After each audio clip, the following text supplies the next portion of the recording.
This started with a question a lot of people are pondering right now, a question from my own son. Why are people so hateful these days against anyone they see as different? It made me realize that much of what we're seeing today follows a powerful playbook from the past, my father's past. So I had to go back to travel to the homeland my dad left in a cattle car train 75 years ago on the way to a concentration camp. I had to uncover his Holocaust journey to understand what to say to my own son now. Oh my goodness. Up these steps. Yes. Behind this door. Be really careful. Lies the hiding place. This was where it happened. The attic I've heard about my whole life. This is where they hid.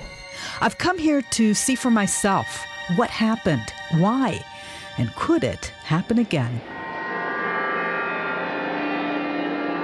Częstochowa, Poland is a 13th century village all grown up.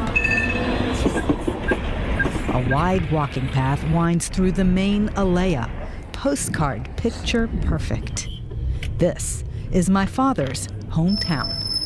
I wish I could show you family photos, but they disappeared, along with almost the entire Jewish population here, more than 30,000 people murdered. Lang und rank sein. Flink wie Windhunde. It started with words. Keinem etwas zu leiden. Words that spread hatred.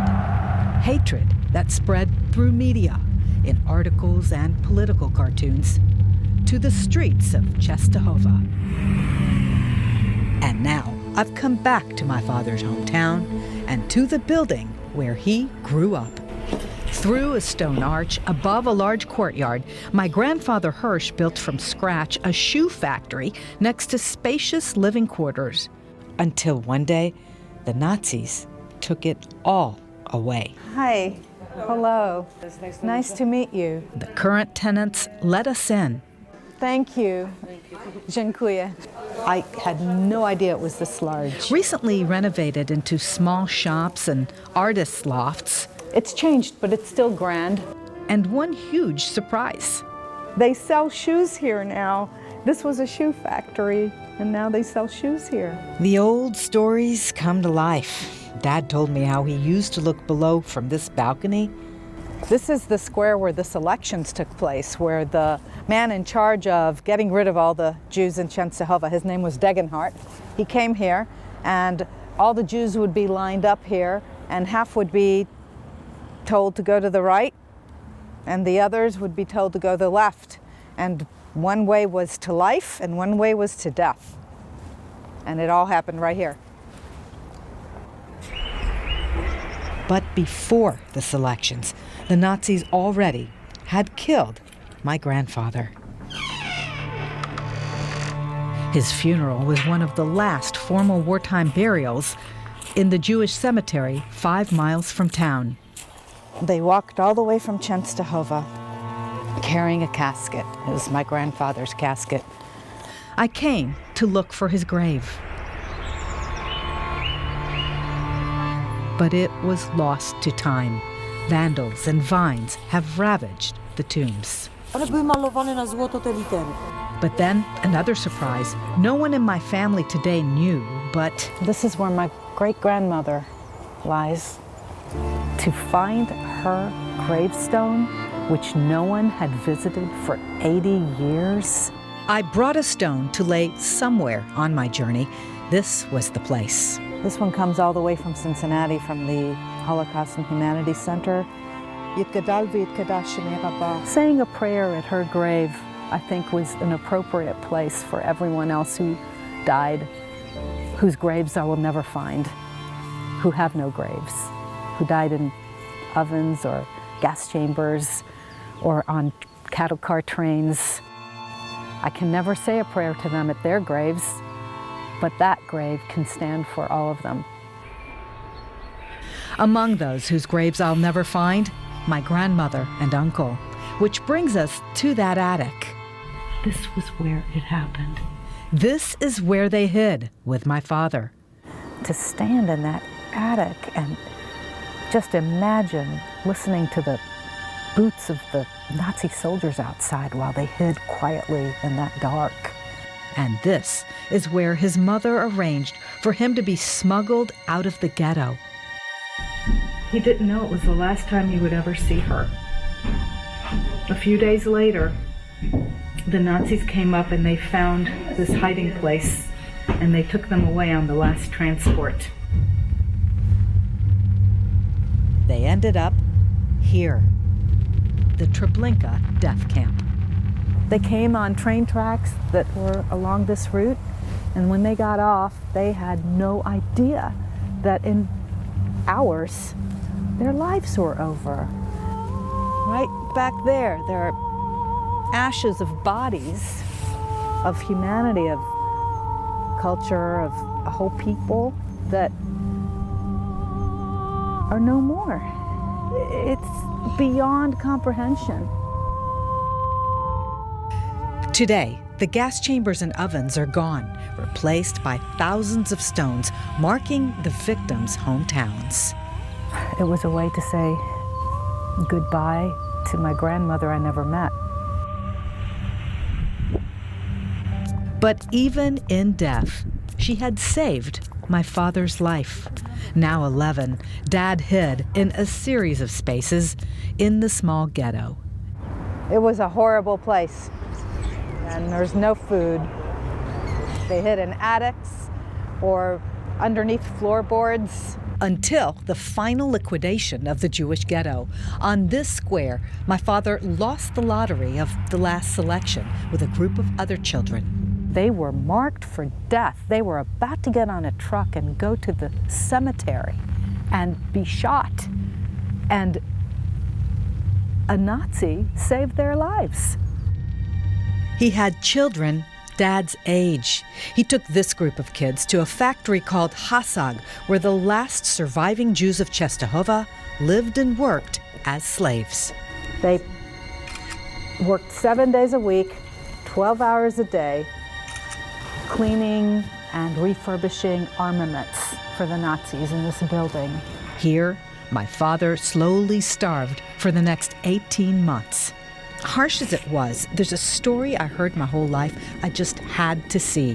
One of Dad's jobs was to care for the campmeister's flock of geese. And he was allowed to walk outside of what was the gates to a stream, and he would lie down on the grass and look up at the sky, the blue sky, and imagine that he was free. I want to see the spot where that happened. If the stream is still there, it is. It's there. Oh my gosh. I just could feel him sitting there looking at that sky, lying back in the grass and thinking, oh, this is what it's like to be free. And then I called halfway round the world. It was a moment I had to share with my dad. Oh, Abba, I love you so much. I'm so proud of you, so proud of what you survived. I am so glad to have you. I love you. I love you.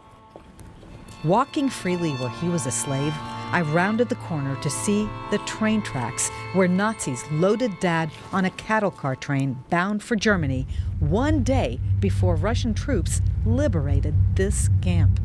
He would spend the next 9 months in the worst place yet.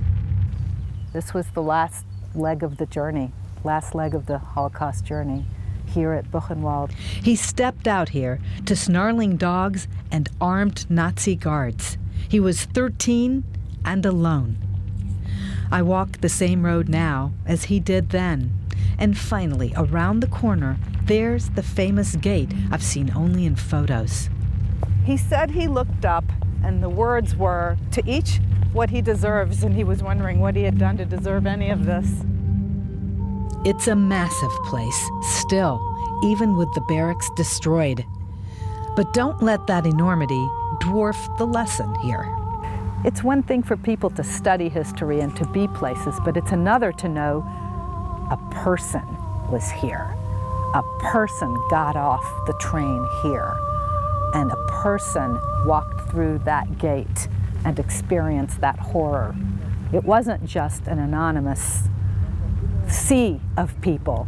It was one human being. Behind this barbed wire fence, my father spent 9 months under the watchtowers, 9 months of starvation and sickness, most of it in a building on this very footprint. This is where it all ended. He was here when the American army approached, and he knew he was liberated, he was free, he had survived. Decades later, his daughter finally understands perseverance in the face of adversity. Unfortunately, this is a theme of humanity that periodically we come into times when hatred seems to win the day, but it can't. We can't allow that. We have to fight it wherever it is. So to me, this is a journey to get my son's generation to stand up and fight. You can fight too. I followed in my father's footsteps so that I could pass on the lessons of this sad legacy, to turn hate into hope, to empower generations today and tomorrow. And that is why I'm working on an educational project based on my father's story to fight bigotry wherever you find it right now. Monique's Legacy is an immersive audience experience that uses projections and virtual reality. I hope to get it into schools and community groups so that if they want to talk about these issues, they have a way to do it. And you can find out a whole lot more about this on a special page that is on WCPO.com, Hope After Hate.